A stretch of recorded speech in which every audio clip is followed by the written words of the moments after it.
विद्यार्थी मित्रों, सरदार पटेल विद्यालय ई चेनल में आपનું हार्दिक स्वागत है। ધોરણ 11 कॉमर्स विषय बीए एनी अंदर चैप्टर 2 धंधाकीय सेवाओं नंबर 1 एनी अंदर गया विडियोनी अंदर आपणे वीमाना प्रकारों विषे भण्या था। बरोबर, 3 प्रकारों विषे भणी गया।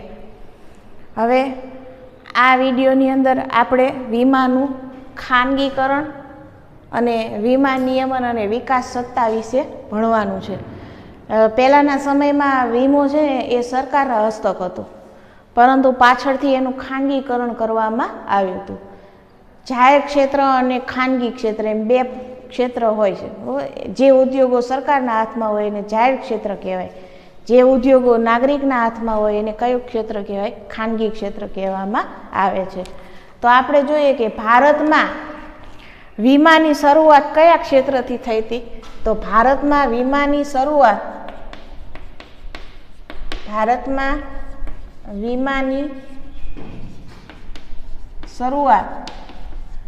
खानगी क्षेत्रथी थई हती। कया क्षेत्रथी थई हती?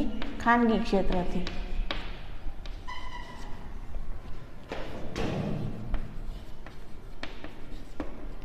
भारत में वीमा क्षेत्र की शुरुआत खानगी नागरिकों थी थई थी।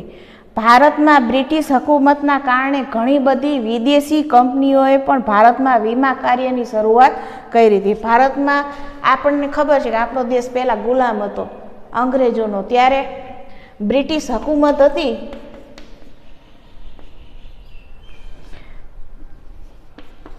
ब्रिटिश हुकूमतना कारणे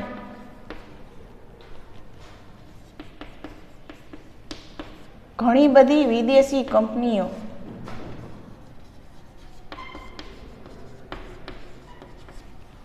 विदेशी वीमा कंपनीओए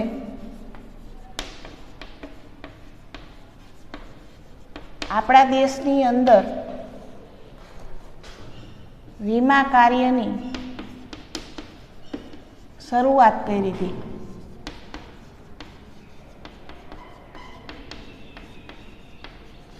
आपणा देश में वीमानी शरूआत खानगी क्षेत्रथी थई थी अने ब्रिटिश हुकूमत हती आपणा देश में अंग्रेजोनुं राज हतुं, ते एटला माटे घणी बधी बीजा देशोमांथी विदेशी कंपनीओ आवीने आपणा देशनी अंदर वीमा कार्यनी शरूआत करी थी। अयोग्य वेपारी रीत रसमो, ज्यारे विदेशी कंपनीओ आपणा देशमां आवीने एमणे वीमा कार्यनी शरूआत करी त्यारे एमना नियमो रीत रिवाजो खोटी आचरवामां आवती ने आपणा देशना लोकोने लूंटवामां आवता हता। अने एना कारणे आक्षेपोना कारणे 19मी जान्युआरी अयोग्य रीत रसमो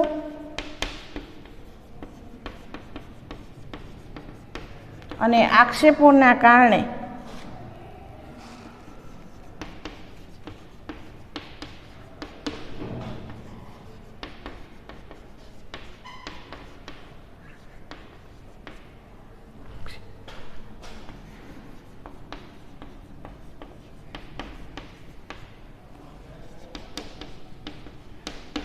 ओगणीसमी जान्युआरी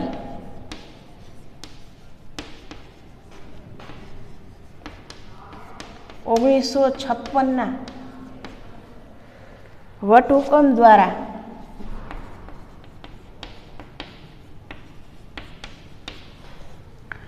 जीवन वीमाना धंधानुं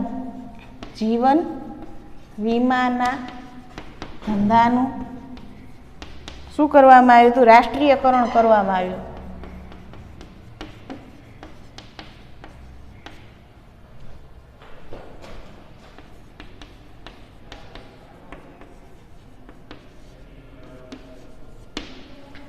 अयोग्य रीत रसमो आचरवामां आवे छे एवी रीते एवो आक्षेप करवामां आव्यो के वीमा कंपनीवाळा जे छे वीमो उतरावीने लोको पासेथी प्रीमियमना स्वरूपे जे अवेज मेळवे छे एनी अंदर खोटी रीते लोकोने लूंट करे छे। एना कारणे 19मी जान्युआरी अने 1956 वटहुकम द्वारा जीवन वीमा जे खानगीकरण हतुं एनुं धंधानुं शुं करवामां आव्युं? राष्ट्रीयकरण, एटले के सरकार हस्तक लई लेवामां आव्युं हतुं। अने भारतीय जीवन वीमा निगम एटले के एनुं फूल फॉर्म थशे LIC, life insurance corporation limited, corporation of India की स्थापना थई थी। भारतीय जीवन वीमा निगम, भारतीय જીવન વીમા નિગમ, life insurance corporation of India. L એટલે લાઈફ, આઈ એટલે ઇન્સ્યોરન્સ અને સી એટલે કોર્પોરેશન ઓફ ઇન્ડિયા. એટલે અત્યારે પણ તમે એલઆઈસીનું નામ સાંભળ્યું હશે કે લાઈફ ઇન્સ્યોરન્સ એટલે જિંદગીનો વીમો ઉતરાવવા માટે તમારે ક્યાં જવું પડે? એલઆઈસીમાં, બરાબર. તો એલઆઈસીની સ્થાપના ક્યારે થઈ હતી? તો એલઆઈસીની સ્થાપના ક્યારે થઈ હતી? 19મી જાન્યુઆરી 1956ના રોજ એલઆઈસીની શરૂઆત થઈ હતી. આમ જીવન વીમા ક્ષેત્રે જીવન વીમા નિગમના એક હથ્થુ ઇજારાની શરૂઆત થઈ. હવે આ એક જે એલઆઈસી છે એ સરકાર હસ્તક હતું, એટલે એક જ હાથમાં વીમા કંપની હતી. કોના હાથમાં? તો કે સરકારના હાથમાં. સામાન્ય વીમાની શરૂઆત ભારતમાં બ્રિટિશરો દ્વારા થઈ હતી. સામાન્ય વીમાની શરૂઆત કોના દ્વારા થઈ હતી? સામાન્ય વીમાની શરૂઆત બ્રિટિશરો દ્વારા થઈ હતી.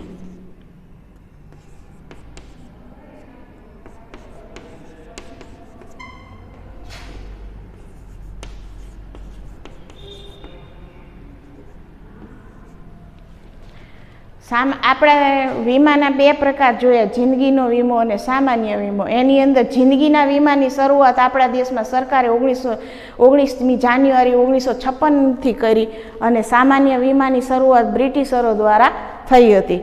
સામાન્ય વીમા ઉપર સમયાંતરે નિયંત્રણ મુકાતા રહ્યા. જે આઝાદી પછી સામાન્ય વીમામાં જે બ્રિટિશરોએ જે નિયમો લગાવ્યા હતા, જે નિયંત્રણ મૂક્યા હતા, એ આઝાદી પછી પણ એ નિયંત્રણો આપણા દેશે ચાલુ ને ચાલુ જ રાખ્યા. 1972માં રાષ્ટ્રીયકરણ દ્વારા 1972ની અંદર 1972માં શું કર્યું? તો 1972માં સામાન્ય વીમાનું શું કરી નાખ્યું સરકારે? રાષ્ટ્રીયકરણ કર્યું. અને 1 જાન્યુઆરી 1973થી તમામ રાષ્ટ્રીય વીમા કંપનીઓનું રાષ્ટ્રીયકરણ. જેટલી વીમા કંપનીઓ આપણા દેશમાં હતી ને બ્રિટિશરો ચાલ્યા ગયા પછી જેટલી વીમા કંપનીઓ આપણા દેશમાં હતી એ બધી જ વીમા કંપની સરકારે પોતાના હસ્તક લઈ લીધી 1 જાન્યુઆરી 1973થી. એટલે 1 જાન્યુઆરી 1973થી સરકારે બધી વીમા કંપનીઓનું શું કરી નાખ્યું? રાષ્ટ્રીયકરણ. રાષ્ટ્રીયકરણ કરવું એટલે ખાનગી ક્ષેત્રમાંથી જાહેર ક્ષેત્રમાં ફેરવું. એટલે નાગરિકના હાથમાંથી સત્તા લઈને સરકારે પોતાના હાથમાં વીમા કંપનીની સત્તા લઈ લીધી. આમ સામાન્ય વીમાની શરૂઆત ભારતમાં બ્રિટિશરો દ્વારા થઈ. 1972માં એનું રાષ્ટ્રીયકરણ કરવામાં આવ્યું. અને એલઆઈસીની સ્થાપના ક્યારે થઈ હતી? તો 19મી જાન્યુઆરી 1956માં થઈ હતી, બરોબર. અને સામાન્ય વીમાનું રાષ્ટ્રીયકરણ ક્યારે થયું? તો 1 જાન્યુઆરી 1973થી થયું. વીમા ક્ષેત્રની કામગીરીની સમીક્ષા માટે એક સમિતિની રચના થઈ. વીમા ક્ષેત્રને જે છે એની સમીક્ષા કરવા માટે એક સમિતિ રચવામાં આવી, જેના અહેવાલના કારણે ભારત સરકારે વિદેશી વીમા કંપનીઓને ભારતીય કંપનીઓ સાથે સહયોગમાં વીમાનો ધંધો કરવાની જોગવાઈ કરી.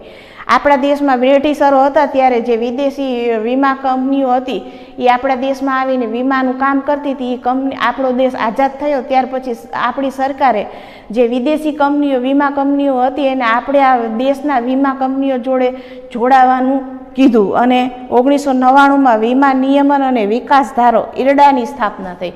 IRDAની સ્થાપના ક્યારે થઈ હતી? 1999માં.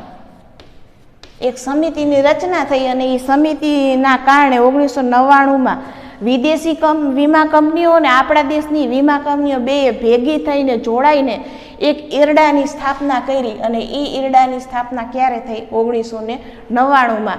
IRDAનું ફૂલ ફોર્મ થશે insurance regulatory and development authority, જેની અંદર બે છે, ઇન્ડિયા છે અને વિદેશી કંપનીઓ છે. બે ભેગા મળીને ઇન્ડિયાની કંપનીઓ છે અને વિદેશી કંપનીઓ ભેગા મળીને વીમાનું ધંધો કરે છે. એને આપણે શું કહીએ છીએ? IRDA કહીએ છીએ. તો તમને IRDAનું એક માર્કમાં ફૂલ ફોર્મ પૂછાય છે. IRDAનું ફૂલ ફોર્મ શું થાય? તો IRDAનું ફૂલ ફોર્મ થશે insurance regulatory and development authority થશે, બરાબર. એટલું તમારે યાદ રાખવાનું છે. તો આપણે વીમાનું જે ખાનગીકરણ છે એ ફરી એકવાર લઈ લે કે ભારતમાં વીમાની શરૂઆત ખાનગી ક્ષેત્રથી થઈ.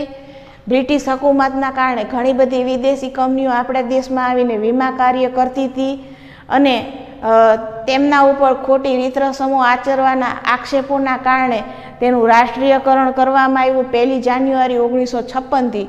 અને આપણા દેશમાં સામાન્ય વીમાની શરૂઆત બ્રિટિશ હુકુમતના કારણે થઈ હતી અને આપણો દેશ આઝાદ થયો પછી 1 જાન્યુઆરી 1972માં 73ની અંદર સામાન્ય વીમાની શરૂઆત થઈ હતી અને ત્યારથી ઈરડાની સ્થાપના થઈ હતી. હવે આપણે ઈરડા વિશે ભણીએ, બરાબર. વીમા નિયમન અને વિકાસ સત્તા એ ભારતની સર્વોચ્ચ સ્વાયત્ત કાયદાકીય સંસ્થા છે. વીમા નિયમન અને વિકાસ સત્તા છે એટલે કે ઈરડા છે એ ભારતની સર્વોચ્ચ અને સ્વાયત્ત કાયદાકીય સંસ્થા છે. સર્વોચ્ચ અને સ્વાયત્ત કાયદાકીય સંસ્થા છે.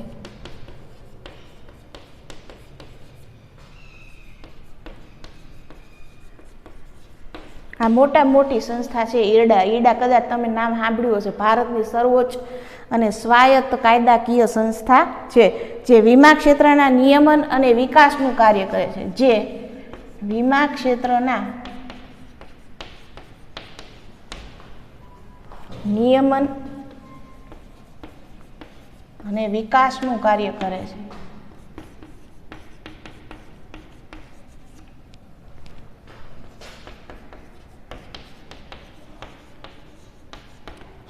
ઈરડા એક્ટ ક્યારથી અમલમાં આવ્યો? ઈરડાનો કાયદો, એક્ટ એટલે શું થાય? કાયદો. 1999 દ્વારા ખાનગી કંપનીઓ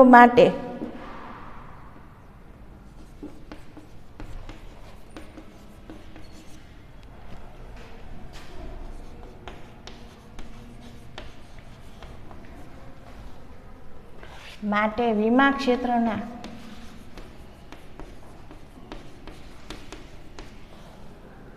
દ્વાર ખોલવામાં આવ્યા.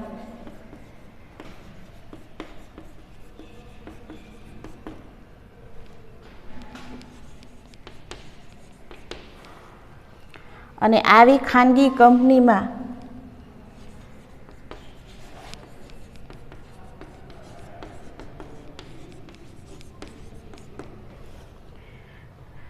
વિદેશી સીધું રોકાણ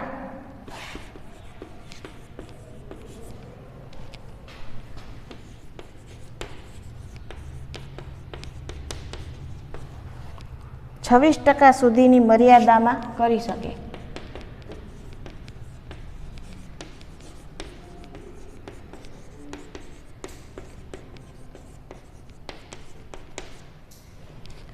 અહીંયા આપણે જોઈએ કે ઈરડાની સ્થાપના 1999થી થઈ. ભારતની એ મોટી સંસ્થા છે અને સ્વાયત્ત એટલે કે પોતે જાતે કાયદાકીય સંસ્થાનું કામ કરે છે જે વીમા ક્ષેત્રના નિયમન એટલે કે બધી જ વીમા કંપનીઓનું નિયમન કરે છે અને વીમા કંપનીનો વિકાસ કરવાનું કામ ઈરડા કરે છે. ઈરડા એક્ટ દ્વારા 1999 દ્વારા ખાનગી કંપનીઓ માટે વીમા ક્ષેત્રના દ્વાર ખોલવામાં આવ્યા. આ બધી પહેલાં આપણે જોયું કે સરકારે વીમા કંપની LIC અને GIC બંને પોતાના હાથમાં લઈ લીધું. હવે ખાનગી કંપનીને પાછી બોલાવવા માટે સરકારે 1999 ઈરડા એક્ટથી વીમા ક્ષેત્રના દ્વાર ખોલી નાખ્યા અને આવી ખાનગી કંપનીમાં વિદેશી સીધું રોકાણ એટલે કે FDI એટલે ફોરેન ડાયરેક્ટ ઇન્વેસ્ટમેન્ટ 26% સુધીનું રોકાણ કરવા શું આપી? મંજૂરી આપી. એટલે કે વિદેશી જે વીમા કંપની હોય એ આપણા દેશની ખાનગી કંપનીઓમાં 26% રોકાણ કરી શકશે, એથી વધારે રોકાણ કરી શકશે નહીં. જે વર્ષ 2015માં 26%નો 49% કરવામાં આવ્યું. એટલે કે 2015ની અંદર 49% રોકાણ કરવા. વિદેશી કંપનીઓ હવે 2015થી 49% વધારે રોકાણ કરી શકશે. આ વિદેશી વીમા કંપનીઓ ભારતીય સેવાઓની અંદર સીધું 49% સુધીનું મૂડી રોકાણ કરી શકે છે અને 51% રોકાણ આપણા દેશની ખાનગી કંપનીઓ કરી શકશે. ઈરડાના મુખ્ય ઉદ્દેશો કયા છે? તો ઈરડાનો પહેલો મુખ્ય ઉદ્દેશ છે કે વીમા ધારકોને વધુ પસંદગી મળે. જે વીમો ઉતરાવે છે જેટલા વ્યક્તિઓ એને વધુ ને વધુ વીમા ઉતરાવી શકે, એટલે એમાં એને ઘણા બધા પ્રકારના વીમા બહાર પાડ્યા છે જેની અંદર તમે કોઈ પણ વસ્તુનો વીમો ઉતરાવી શકો છો. તો એમાં પસંદગી મળે. બીજું, વીમા કંપનીઓ વચ્ચે તંદુરસ્ત સ્પર્ધા યોજી શકાય અને ઓછા પ્રીમિયમે વધુ સારી સેવાઓ. અત્યારે ઘણી બધી કંપનીઓ છે, ન્યૂ ઇન્ડિયા છે, જનરલ ઇન્સ્યોરન્સ છે, ઘણી બધી કંપનીઓના કદાચ તમારે મેસેજ આવતા હશે કે વીમો ઉતરાવો, આટલા લાખનું વીમો ઉતરાવો ને આટલું પ્રીમિયમ ભરવાનું. તો અત્યારે વીમા કંપનીઓ વચ્ચે હરીફાઈ યોજાય છે, સ્પર્ધાત્મક તંદુરસ્ત સ્પર્ધા યોજાય અને ઓછામાં ઓછા પ્રીમિયમ ભરવા પડે એ માટે ઈરડાએ ખાનગી કંપનીઓને આવકાર આપ્યો છે. અર્થતંત્ર માટે ભંડોળ મળી રહે, જેટલા વધુ વીમો ઉતરાય એટલા પ્રીમિયમ વધારે ભરાય અને એટલા માટે અર્થતંત્રમાં પૈસો વધુ ફરતો થાય, એટલા માટે ભંડોળ વધુ ને વધુ મેળવી શકાય. વીમા કંપનીઓના સ્વનિયંત્રણ લાવવું. અત્યારે ખાનગી કંપનીઓ પોતાની રીતે પ્રીમિયમના દર નક્કી કરે છે અને પોતે સ્વનિર્ભર થઈને પોતે પોતાનો ધંધો ચલાવી શકે. ફરિયાદ નિવારણ તંત્રની વ્યવસ્થા કરી છે. અત્યારે કોઈ પણ વીમા કંપનીમાં છેતરપિંડી થાય, તમને પૂરેપૂરું વળતર ન આપે તો ગ્રાહક સુરક્ષા ધારાની અંદર તમે ફરિયાદ નોંધાવીને તેનું નિરાકરણ લાવી શકો છો. તો અહીંયા આપણે જોયું કે અહીંયા આપણે એક વીમાનું ખાનગીકરણ ક્યારે થયું અને ઈરડાની સ્થાપના ક્યારે થઈ, આટલું આપણે આ વિડીયોની અંદર ભણ્યા. એની અંદર ઈરડાની અંદર આ તમારે 5 ઉદ્દેશો યાદ રાખવાના છે. એક તો વીમા ધારકોને વધુ પસંદગી મળે છે. બીજું, વીમા કંપનીઓ વચ્ચે તંદુરસ્ત સ્પર્ધા યોજી શકાય છે. ત્રીજું, અર્થતંત્ર માટે ભંડોળ મેળવી શકાય, વીમા કંપનીઓમાં સ્વનિયંત્રણ લાવી શકાય અને ફરિયાદ નિવારણ તંત્રની રચના કરી છે. હવે આપણે અત્યાર સુધી વીમાનું જ બધું જોયું કે વીમો એટલે શું, એને વીમાના સિદ્ધાંતો જોયા, વીમાના પ્રકારો જોયા, વીમાની સ્થાપના ક્યારે થઈ એ જોયું. હવે આપણે બીજી સેવા ભણવાની છે, ટપાલ સેવાઓ, જે નેક્સ્ટ વિડીયોની અંદર આપણે ભણીશું.